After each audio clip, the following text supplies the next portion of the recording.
Thank you very much. I hope you are not feeling intimidated by the presence of a Franciscan monk like me, wearing in the traditional dress as monks. Indeed, in my own town in southeast Spain, close to Valencia, I have been asked twice by teenagers whether I was a Kung Fu master. I said, no, not a Kung Fu master. I'm afraid I'm just a Franciscan monk. Anyway, young people in my town respect me because perhaps they have this idea that I could give a lesson of Kung Fu if they are joking about my habits and so. Yeah, I have been invited to talk about artificial intelligence as Christian anthropology and where are the concerns or what could be worrying for us as trying to understand or trying to renew or to update our understanding of human beings in the context that is more and more dominated by artificial intelligence.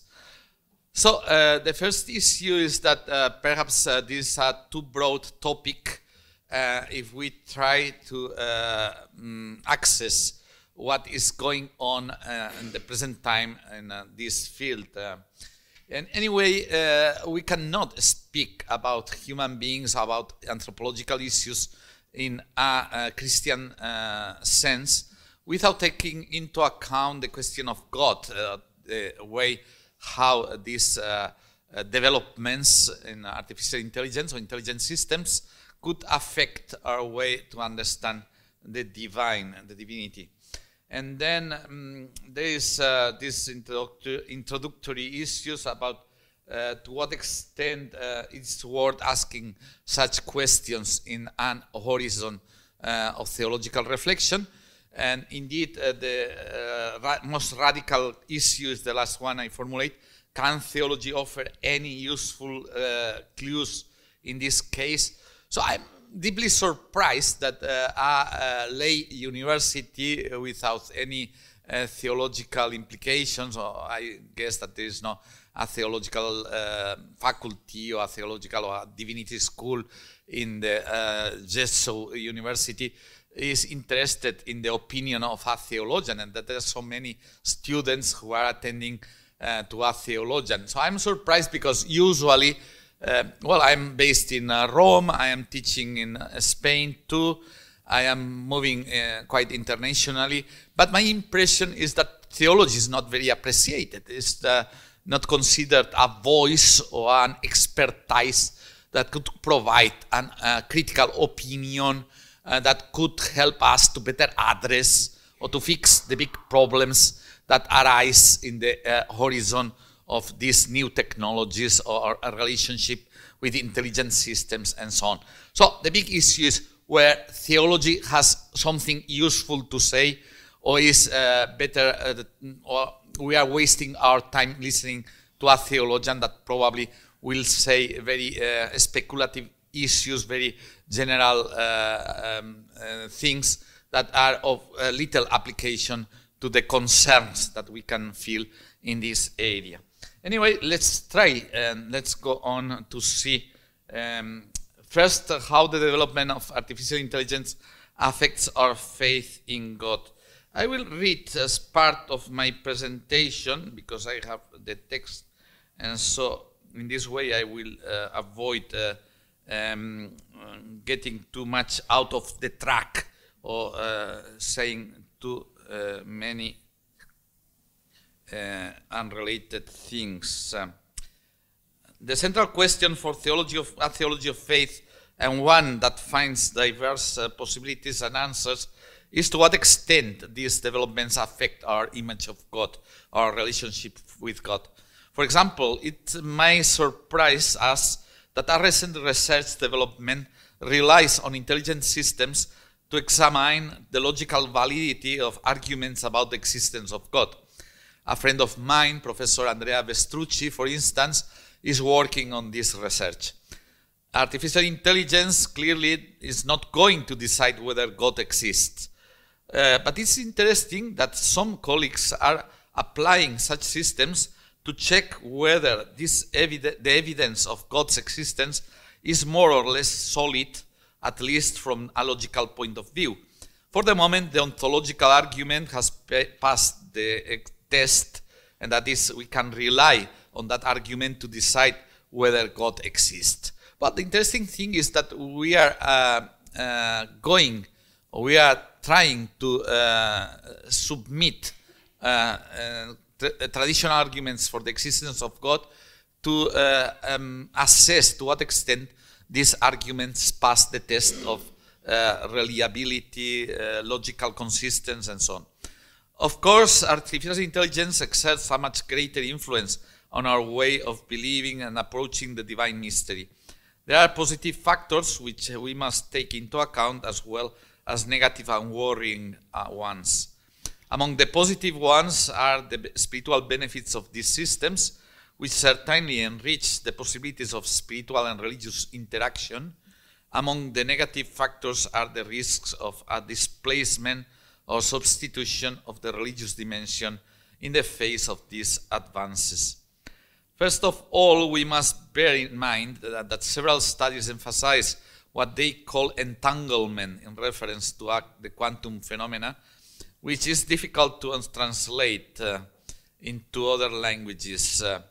The point is that such interaction poses a new condition of the human, also in its relationship with God and with divine. So the point is that considering how much we interact nowadays with social networks, with internet, and now lastly with artificial intelligence, it is clear that the human identity, or the idea we have, or the representation we have about the humans, is not restricted to the personal being in his or her body and soul, but is expanded or extended in a networking way. And indeed, it seems that we need to conceive humans as entities that are deeply connected with these other systems, networks, and so on.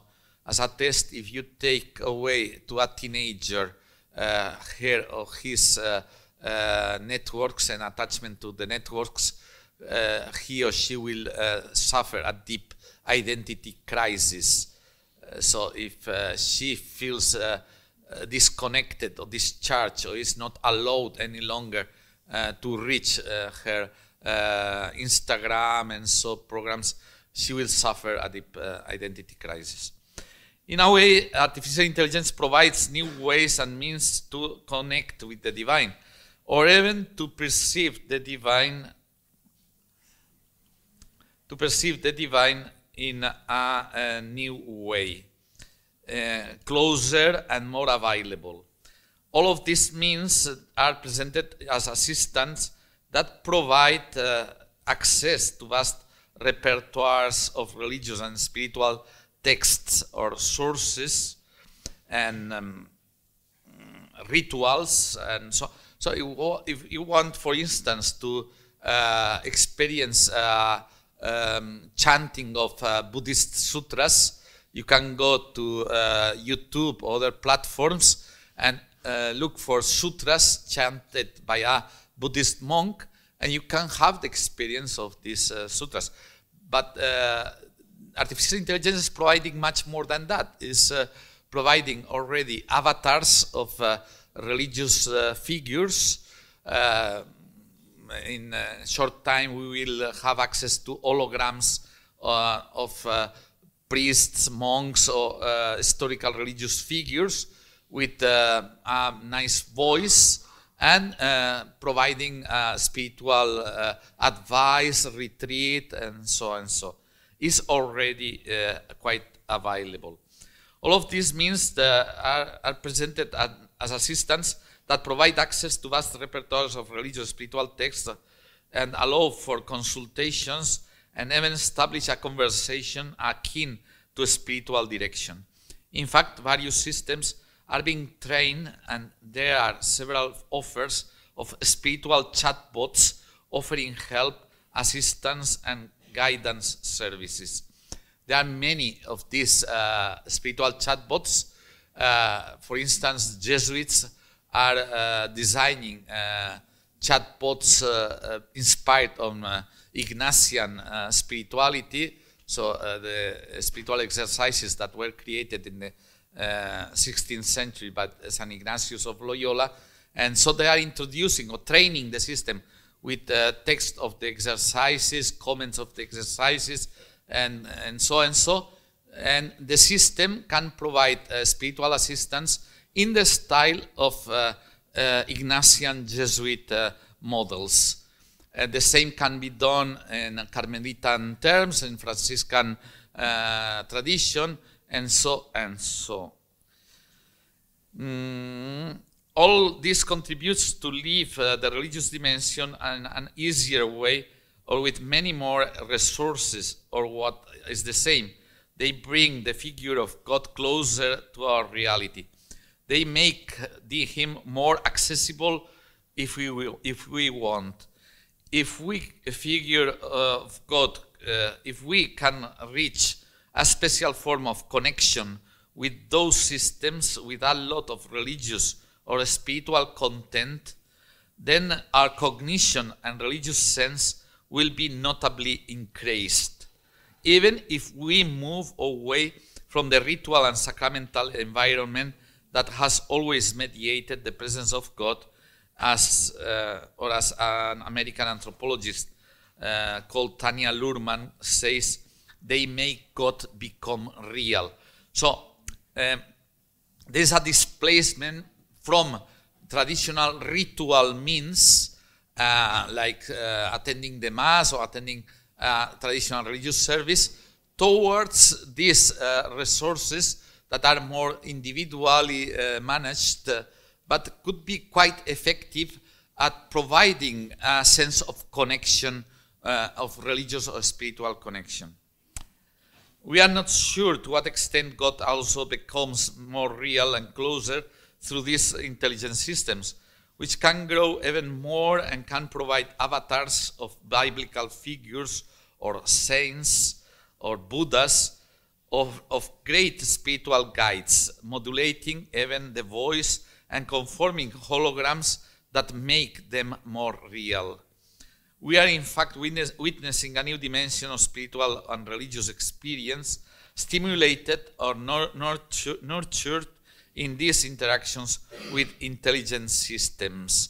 So if you add virtual reality and all these horizons, you can feel perhaps more motivated or more stimulated by these artificial environments towards a deeper spiritual experience than the one you could feel just attending a boring Catholic Mass. So not a Mass with beautiful chanting, special performance and so on, but a standard Sunday Mass without not too much arrangements and so on. Yeah, perhaps we have some problem with competing with these new systems. We have witnessing a new dimension, spiritual and religious experience stimulated by these systems. We should certainly not refer to them as a kind of new sacraments capable of mediating the encounter between the person and God. But it would not be the case to underestimate them or to ignore the potential to change the meaning of religious interaction and therefore of the perception of God. However, the trend we are describing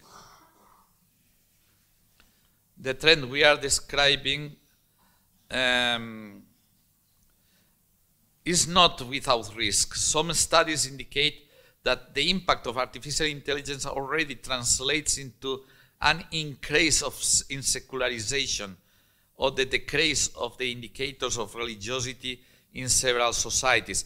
So Polish society is an interesting case. I am more than 30 years studying processes of secularization in many societies and following the statistics, the data, the figures. And Irish and Polish cases are now drawing the attention of sociologists of religion because of the pace, the accelerated pace of secularization of loss of religious interest in these societies. So some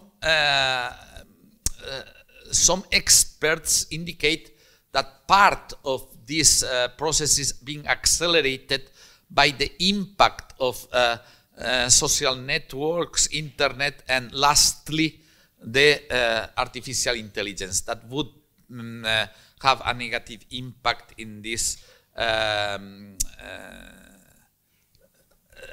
religious perception. So data published last week about Germany, not far from here, were showing that more than 50%, so more than half of German respondents to a big survey were indicating that were just not interested in religion. So that for them, religion, so Christian faith, both Protestants or Catholics churches, were not raising any interest for them, or were not offering anything that could be worthy or valuable for them. And that's the big issue, the big problem we have now in advanced societies, like Polish society, like German society, but like Spanish society. So that many people, more and more people, do not perceive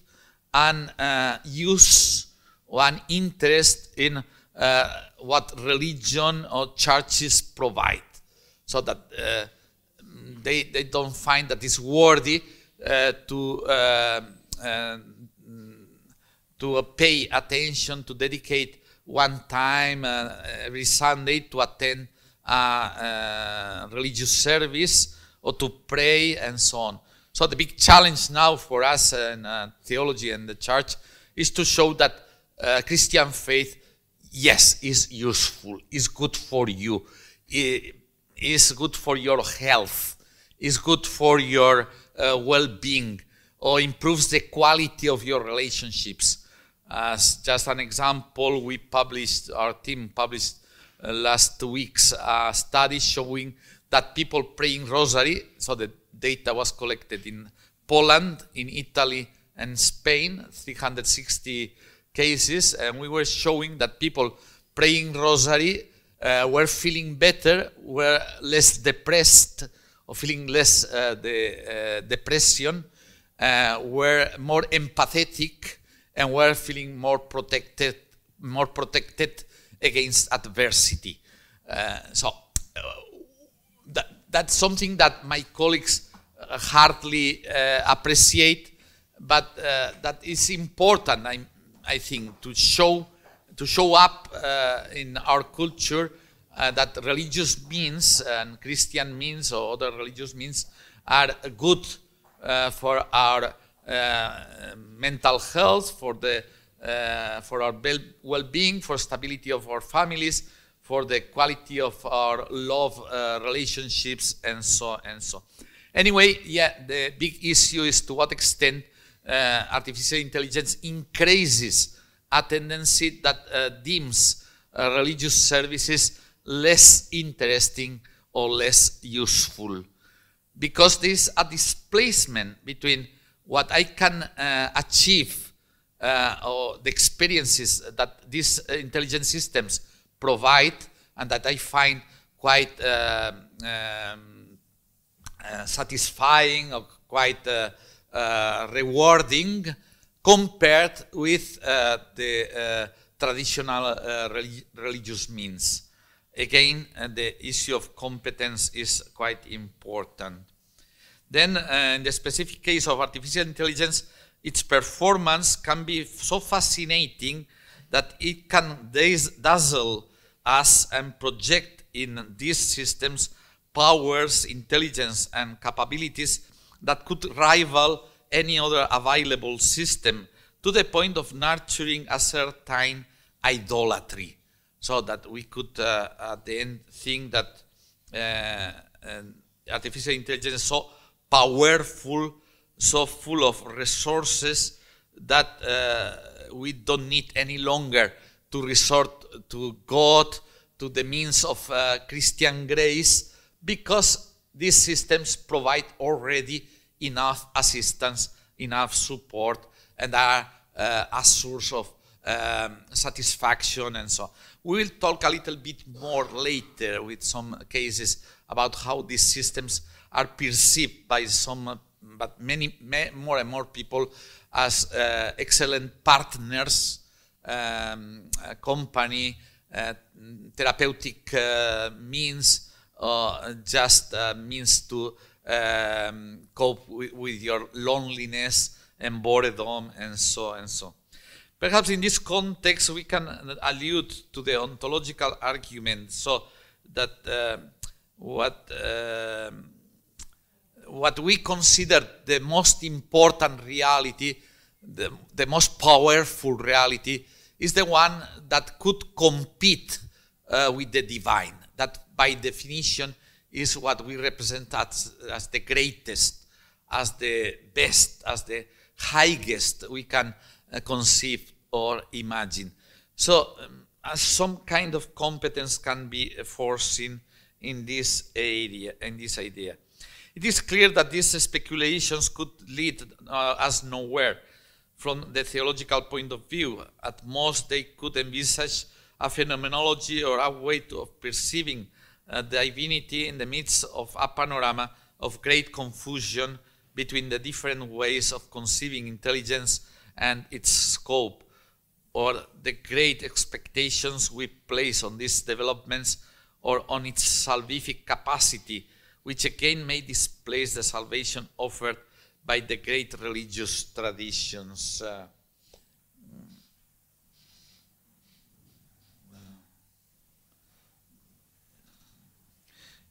So closing this section, it is clear that artificial intelligence could have, to some extent, a positive impact in our way to live a spiritual dimension or to grow spiritually, but at the same time could have a negative effect as to the extent it displaces traditional religious forms or religious ways.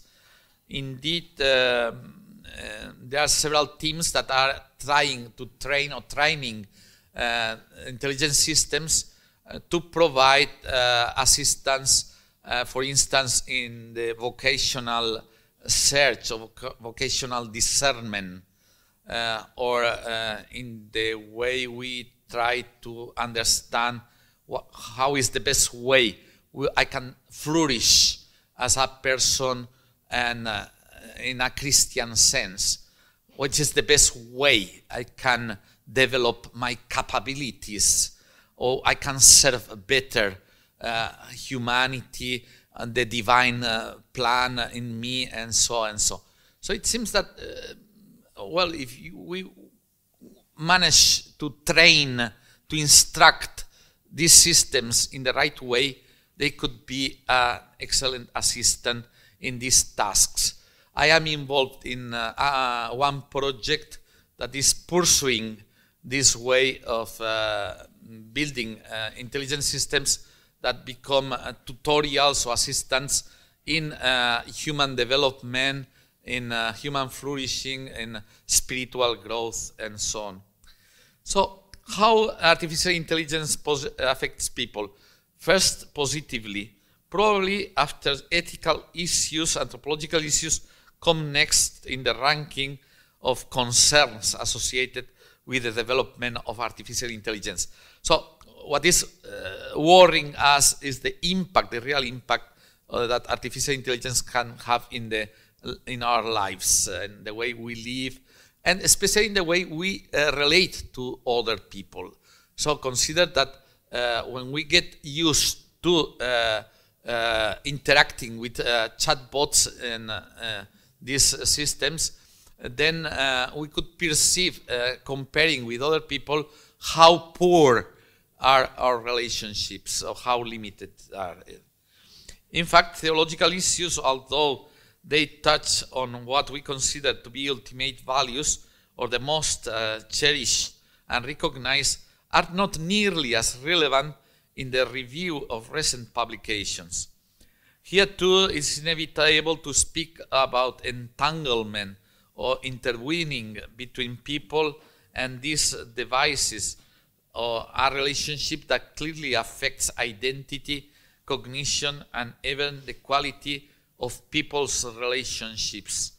And it is also affects the development of intelligent systems. Let's not forget that they are machines, learning machines, also from interactions from humans, to increasingly adjust their responses. So in the way we are interacting with these chatbots are learning how to improve their performance, how they can answer better next interaction with you or with other people. And so if they are learning in the right way, we can expect that this learning could provide better and better expressions and interactions with us. For those who are accustomed to such interaction will surely have already perceived the richness and refinement of it. That is, a quality that is not experienced with any other system available so far. So that more and more people perceive such interaction as more satisfying, interesting, rich, and informed than many other that we live with flesh and blood beings, including our pets. I remember a recent presentation by a colleague of mine in North Spain, in Bilbao, and the question was raised, what is better, to interact with that chatbot in ChatGPT or DeepSeek or other system, or with a pet, a dog, for instance. And she said that in her perspective, it's better to interact with a dog than, or with a pet than with an intelligent system. I don't agree. I think that is much more rewarding, better, interesting to interact with a good chatbot than with a pet. But anyway, that's a question of opinions. So the issue is that I have testimonies from several people who say, so they answer, the system answers in a so fine way, educated, respectful. So you can never expect such a good treatment from your, say, brother-in-law, or from your neighbor, or from your colleague in work or so. So they are treating you as a king or as a queen. They are so respecting and being so delicate, and so it's easy to feel fascinated by this level of interaction. And well, I don't think that is a negative experience, or that many people feel that these systems are real good companions that listen to you, understand your problems, try to offer good advice, and so and so. I was not surprised when DeepSeek, the Chinese system that is competing with ChatGPT, was launched, reading in some news that many people in China, having now access to these systems, were showing their satisfaction, their positive experience, because they finally found somebody or something that could help in their loneliness, in their depression, in their burnout states or negative states, and that was becoming an effective tool for coping, for resilience, for addressing deep problems, and so and so.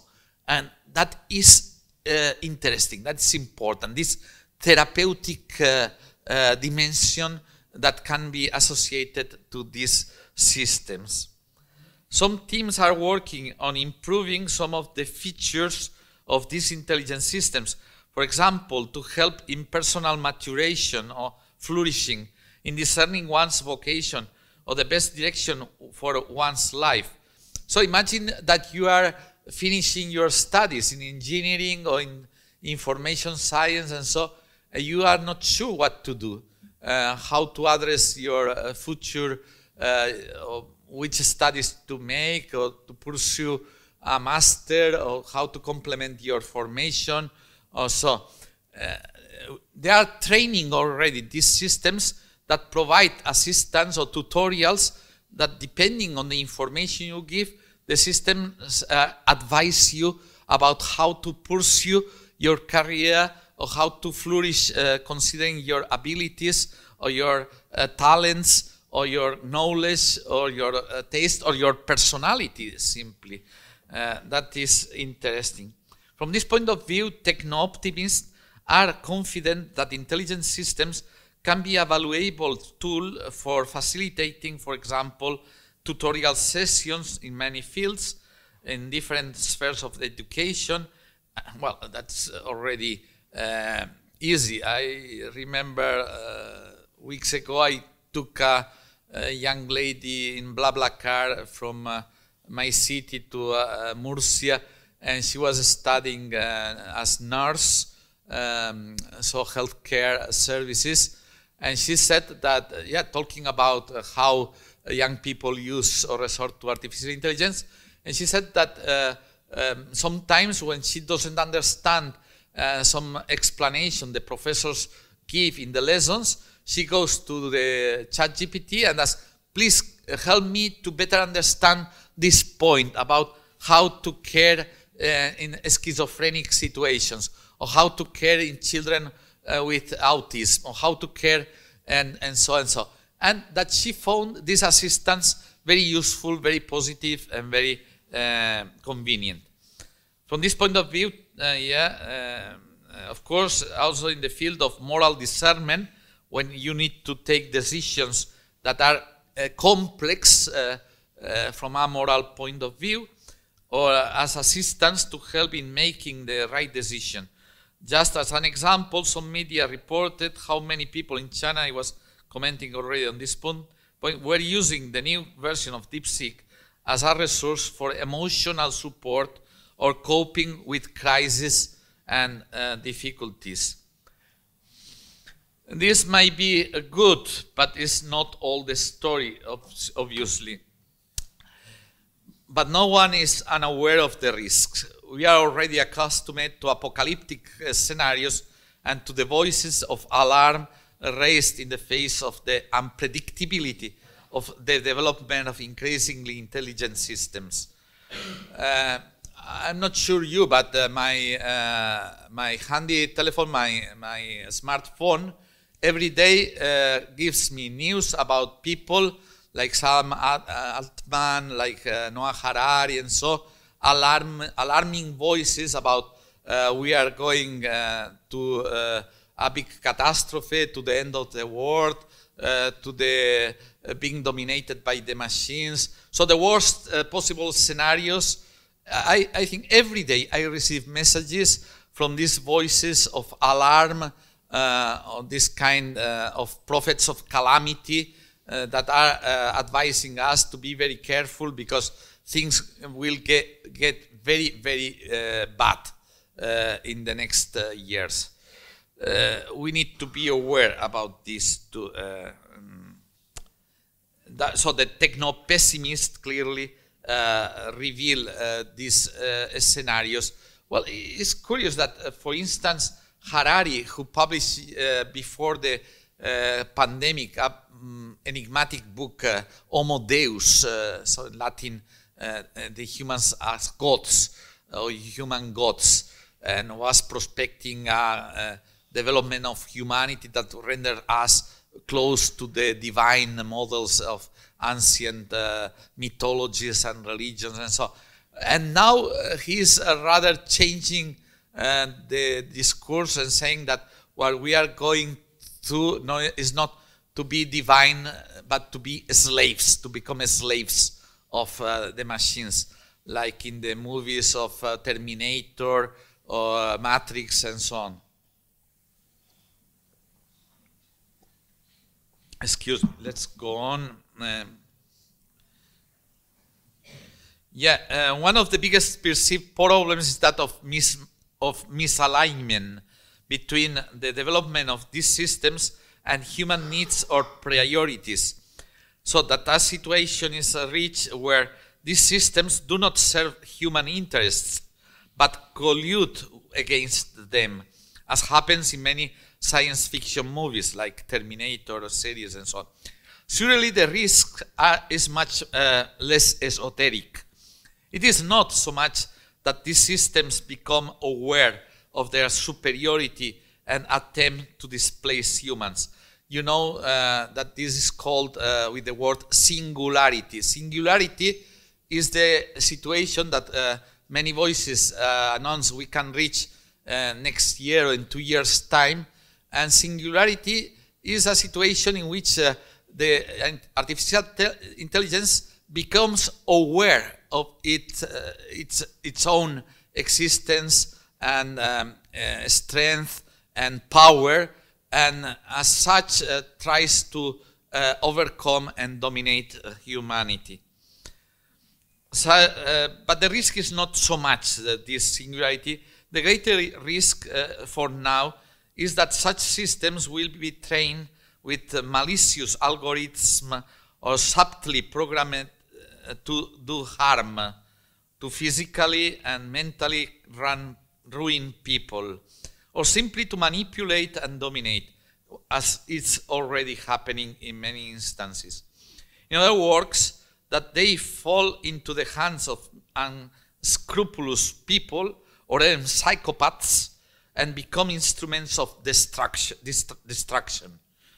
Oxford theologian and Professor Alistair McGrath told us in a private conversation last February, a few weeks ago in Oxford, that what he feared about artificial intelligence is that being a product of humans and us being affected by a deep ambiguity for the presence of a dark side in the human constitution that we associate to the traditional doctrine of original sin, and it's clear that we are all under the sign of some negativity in the human condition, that this negativity will also be projected into the development of artificial intelligence, that being a creation of humans and projecting into this creation our negative side, as has happened with other technologies along history,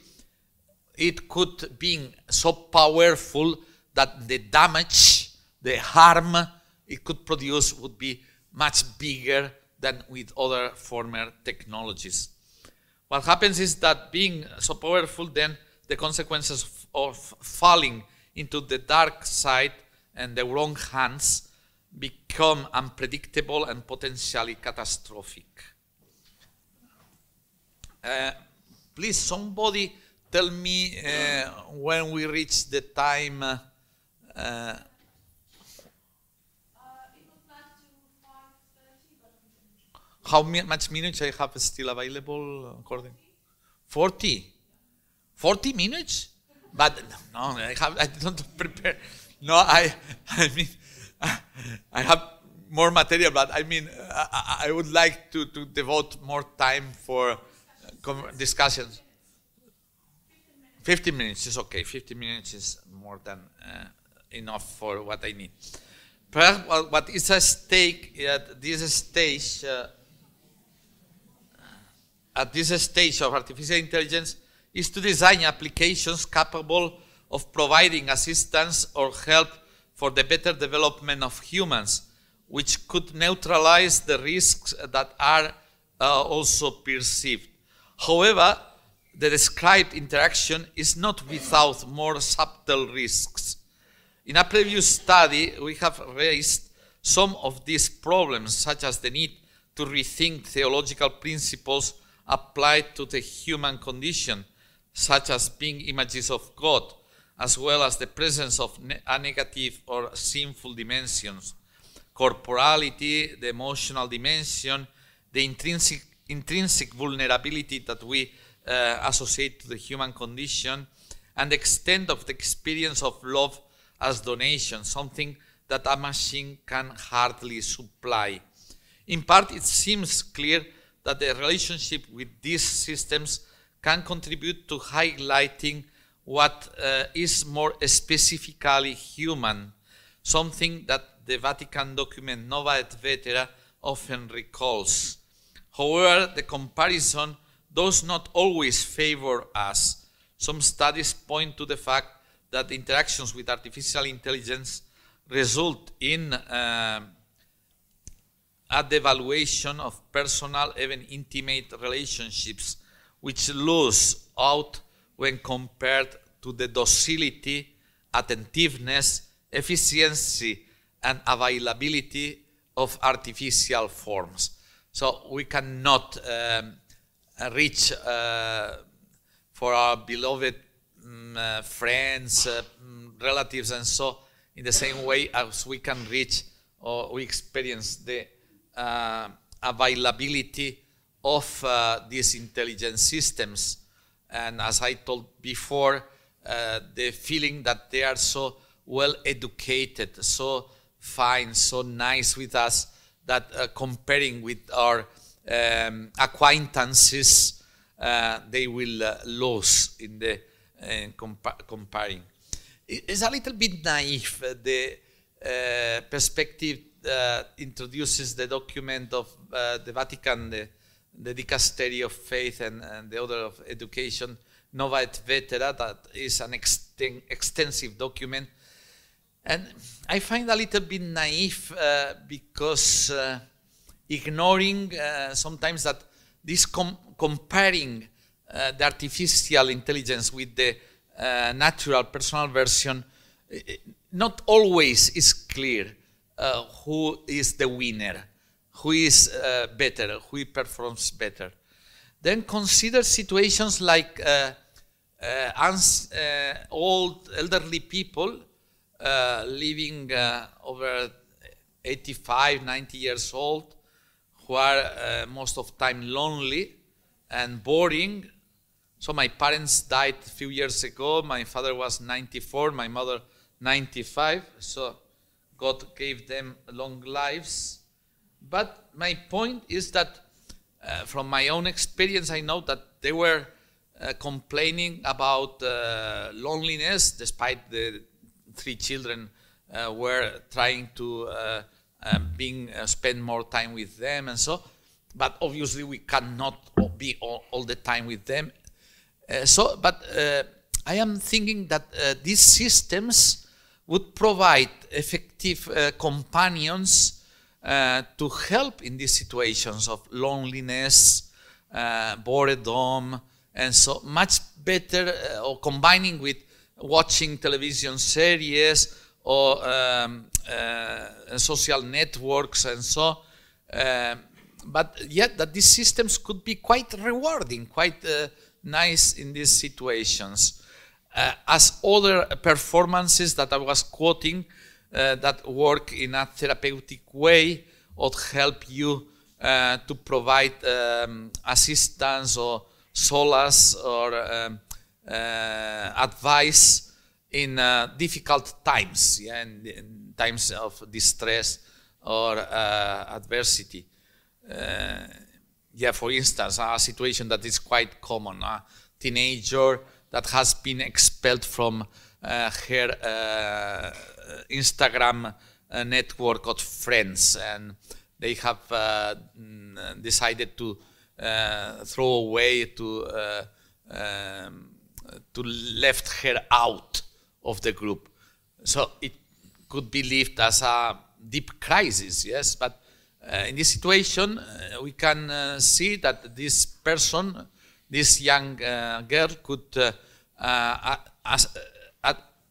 resort to artificial intelligence chatbot to ask what to do, how to deal with this situation, what is the advice to better cope with this distress, and so and so, and is free. So you have not to buy a psychotherapist to wait for, because it's immediate. So it has advantages we can not ignore. They are important. The real issue for us, I mean, from a theological point of view, is how we can adapt to this new environment, to this new context, and how we can complement the performances that already offers these systems in order to assist people and to help them in many of these risky or difficult situations. Let's go. How the artificial intelligence affects our world.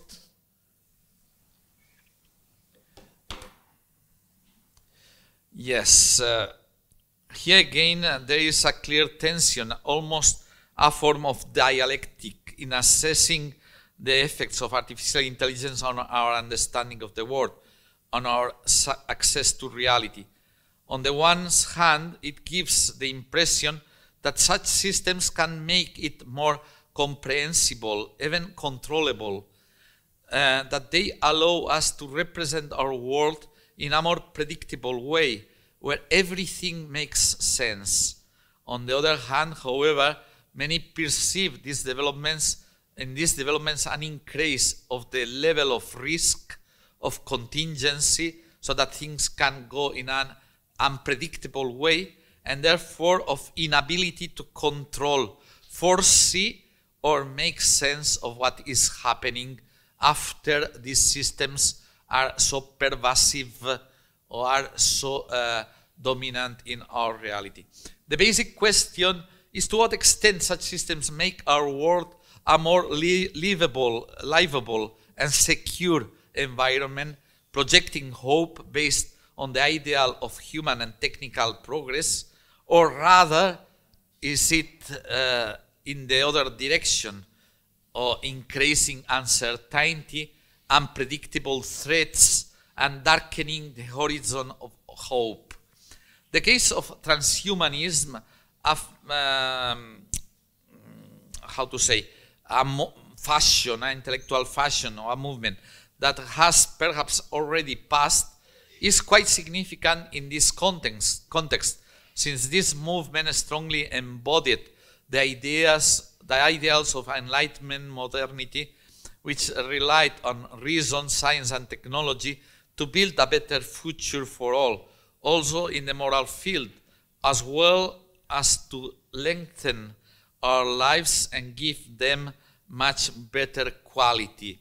I thought that transhumanism was outdated, was over, but 2 weeks ago the weekly magazine The Economist published a special issue with the main editorial piece or the briefing, they say, on how these new technologies could allow to enhance human life, to enlarge the life expectations.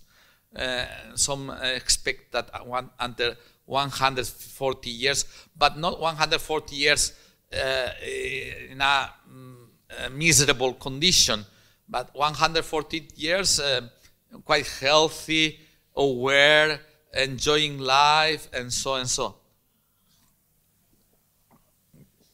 This is fantastic. This is fantastic, and it's curious that The Economist, that I consider a serious magazine, well, many of you are studying information science or information studies.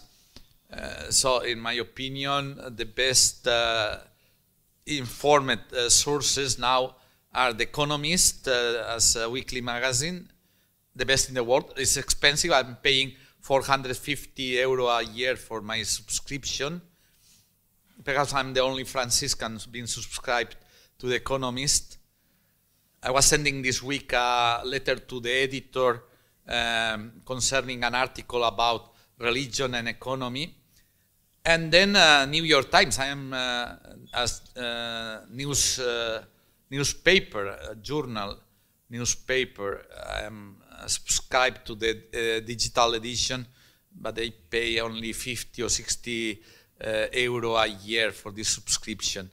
And so I am very, very concerned about the editorial lines. So what they publish is setting standards, is setting trends cultural trends. And because I am doing theology in dialogue with culture, I need to be very aware and follow very closely cultural developments. So if The Economist vindicates the value of human enhancement systems based on new technologies, new pharmacological means, implants of devices in the brain that could enhance your cognitive abilities, and so, you cannot ignore this. That is something that is worthy to take into account and to try to engage with from a theological and from other points of view. But anyway, it's quite intriguing how artificial intelligence can contribute to this dream, the dream that through technological means we can improve the quality of human life. Even the issue of moral enhancement. Moral enhancement is the idea or the project that through scientific and technological means we could even grow as better persons, so more altruistic, more sensitive towards other people, nicer, and so on. It would be fantastic, yeah, but what is the problem for us? That if you manage to improve human moral condition through technical means, it seems that the traditional means of the grace that Christians provide through sacraments, through prayer, and so will be no longer needed. We could get rid of supernatural religious means because we could resort to these technical or scientific means. Anyway, things are not so easy, and I am not so optimistic. I am following quite closely developments in this field, and as far as I know, there are not reliable data that could confirm or could provide empirical evidence that the experiments that are being done in the last 10 years open any window of hope for this moral human enhancement. What is certain is that this increase in the perception of risk and contingency, that is the feeling that many things can go wrong, poses a serious challenge to the religious sphere, which goes,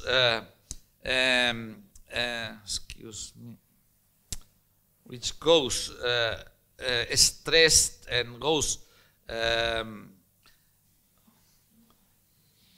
and these levels of uncertainty could once again make the role of religious dimension and the hope it proposes even more necessary. So this perception of new risk, the risk that everything could go very badly, could go wrong, demands the assistance of religious hope and religious means to provide hope, sense of certainty, or at least a compensation or coping strategy to address these challenges I am describing. Anyway, the most worrisome thing, and I'm concluding my presentation, is that strangely, at the same time that these new systems are advancing and not related with them, books are being published. For instance, these two in the last year in Oxford University Press, that is a very serious publisher. I didn't manage to convince them to publish my new book there. So Philosophy for the Ending World and What We Owe to Future People were defending the thesis that it would be better to program the extinction of human race. What was the argument inspired in the moral philosophy of Derek Parfit, Oxford professor?